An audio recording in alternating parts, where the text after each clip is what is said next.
Hello, hello to my online human family. How are you doing today? I am all right. I just came from the DMV, and it's funny. I have this whole situation here this morning reminded me of an ex-boyfriend, and I'm sure he would probably not like being compared to the DMV, or that the DMV reminds me of him. But it's totally true, actually, because the experience today reminded me that sometimes you just need to cut your losses and go. So, we've been getting these letters from North Carolina Department of Motor Vehicles all about you didn't have insurance and why didn't you improve it and all this. And we did have insurance, but we moved to a different state. And so we switched over our insurance. But there are all these laws that I wasn't even aware of. And they say ignorance is no excuse for not following the law. And I actually try to follow the laws. I thought we were. Like, we switched our insurance to our new state. But apparently we switched it too early. We didn't know the order of things. And even though we had insurance and we could prove that we had insurance, North Carolina said it wasn't good enough. And, maybe you can already tell by me explaining this that this is like one of those we're going in circles, we're going in circles, we're going in circles. And it was making me feel a little bit of stress because I'm like, I was doing everything right, I thought, and yet they're finding me and I was getting like angry letters in the mail. They didn't use all caps, but they used lots of underlined words. Actually, I think they did use all caps and some bold. And then today I was just like, you know what? Just tell me what fine I need to pay and I'll pay it. And it's kind of ridiculous because North Carolina got more out of me, in my opinion, than they should have. And I feel like it was kind of unjust too. And I'm all about justice and that type of, quality. And and yet, like, this whole process has made me think of a couple things.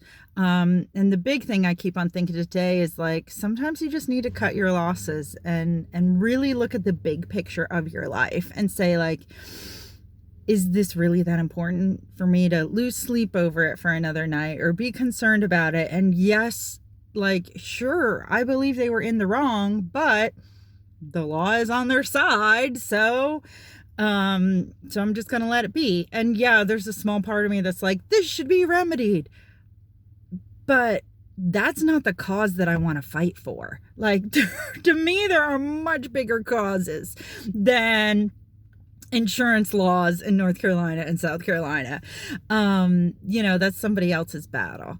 And I think that's really true for a lot of us. Like, are there battles that we're fighting that are not ours to fight? In parenting, a lot, the advice that you hear from experienced veterans of the parenting stage is pick your battles. And people also say this in relationships too, but I hear it a lot with parenting. That and this too shall pass. And I think both of those are very wise in parenting, but it's wise in other ways too. Like, it is really important for us not to get emotionally, intellectually, physically, whatever, otherwise engaged in these things that we're not going to win. We're just going to fritter our time away. And it's better to be intentional about where do we use our time? What do we use our energy for? And I'm not saying let people take advantage of you and cut your losses everywhere and do whatever you can. That's not what I'm saying. I'm not extremist like that. But I do think every now and again, it's good to take a moment, step back and reflect and look at your life and say, are there things that I just need to let go? And so, like, the DMV was making me think about this ex-boyfriend that I had because This was a long time ago, maybe almost 20 years. We met on a trip in Costa Rica, and it was so romantic and it felt so cool. And I loved our story of how we met. And the relationship itself was just okay. I mean, he had some great qualities and some that were much better than the partner before, and some that were not so great. You know, every relationship, there's pluses and minuses, right? I've never known any relationship that's just plus, plus, plus, plus, plus. Everything is great all the time. I mean, even with our own selves, is everything ever great all the time? Probably not. So he and I were getting to a point where it was kind of like, do we stay together? Do we not stay together? We were living in different states. It was 9/11 had just happened. That kind of tells you how long ago it was. We were also starting to see, because of that event, that our values, I had known that our values were not aligned before that. But after that, he was all about, I got to go fight in this war and I'm going to enroll in the military and all this. And I was kind of like, really? That's what you're going to do? And not that I'm opposed to people enrolling in the military if that's what you feel drawn to do, but I definitely felt like the way that the US government was approaching the situation, anyway, that's a whole nother issue. I shouldn't get into all of that. But anyway, it just, that instance in history let us both start seeing like, oh, this is how you are. These are things that are really important to you. And there are some couples who are together and they're radically different. I mean, actually, my husband and I, in some ways, we are radically different in our interests, in our values. We are incredibly aligned. And I think that does make a really big difference. And yeah, we have some different values, but predominantly speaking, our values are very similar. And this guy, though, I remember telling him that I didn't want us to break up. I was like, our origin story of how we met was so good. And it was, even at the time, I was like laughing at myself that was why I wanted to hold on.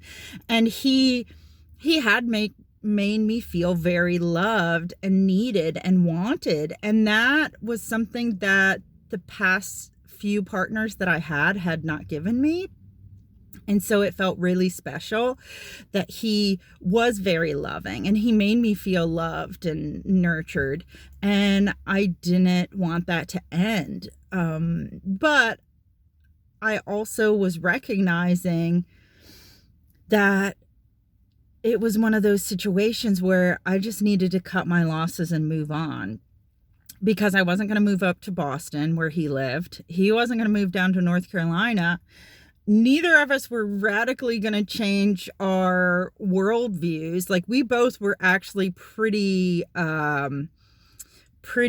dedicated to our values and how we see the world. And it just was clear, like, okay, life is taking us on different paths. And this trajectory, we're both going on different trajectories. And I mentioned the other day, like, sometimes we have friends that, or relationships, they're in our lives for a time and then that's it. And there's a phrase that some people use that they like, all about, you know, something happens for a reason. And yet when bad things happen, there are people I know who are like, oh, I can't stand that phrase because why is this happening? This isn't happening for a reason. And I think maybe another way to look at it, instead of saying everything happens for a reason, if that bothers you, is to ask yourself, what meaning do I want to make from this? Like, how do I want to choose to view this situation? And what I'm going to challenge you to do is to think about, how can I view this situation in a way that makes me feel empowered, that makes me feel confident, that makes me feel that I'm wiser now than I was yesterday, and that these experiences in my life are building me into becoming an incredible human being, and I'm one step closer to being the human being that I want to be, to having the goal that I want to have. You know, if it's a relationship, to having a relationship. Today, I'm one step closer to not getting angry letters in the mail from the government. All we get to choose what these stories are, and the power of a story in your life can really be so profound. And there are so many people talking in the big public sphere right now about this. Brené Brown, Joseph Campbell's a person who used to be very popular talking about this. In the business world, there are people talking about the power of a story, and the power of it is that a story can move us forward and give us a way to understand and frame something, so that instead of feeling like a victim, we take on a different role in the situation.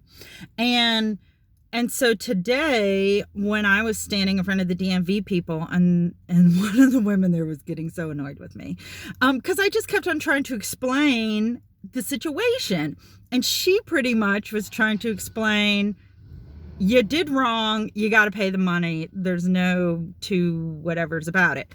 And she didn't say it like that, but I could tell, like, she was really frustrated. And I was at a certain point, I'm like, look, I just want to get this resolved. Like, just tell me what I have to do, and I'll pay the fine. And I could have also been standing there like, oh, I guess I'll pay the fine. Oh my gosh, how could you treat me this way? Gosh, some people might cry. I could have been feeling like I was a victim about it, and I still could go, even though I'm making this video, I'm not making this video to malign North Carolina laws or South Carolina laws or the DMV or the insurance companies. Like, it was my, ignorance that created this situation. And so I take responsibility for that. I didn't know that I was ignorant, but I'm choosing not to be a victim in the situation. And that's a story, that's a perspective that I'm taking, because it's more powerful for me, it's more meaningful for me than if I get really wrapped up in, look at what they did to me, look at how wrong they are. And again, as I kind of alluded to before, I don't think that means let people do unjust things to you and just let it slide by. Like, I think there are things that are worth fighting for. There are things that are worth, hopefully we can resolve it without fighting. I use fighting figuratively speaking. Hopefully there are things that you want to do something about.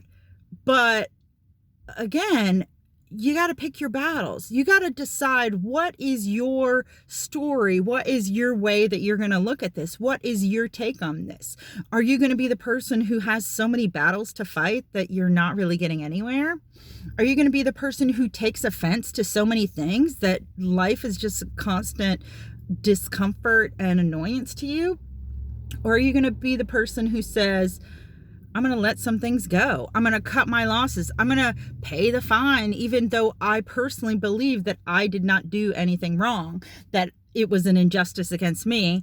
But you know what? That's my perspective. I'm not going to dwell on it. I'm moving on. I'm cutting my losses and I'm moving forward, because I have bigger things to do and I have better things to do. And we each get to decide, what is that bigger thing? What is that better thing?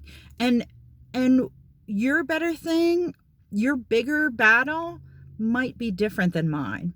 It probably is going to be. We might relate to each other's battles. We might understand, like, oh, that's the cause that you really care about. I could see how that's important to you.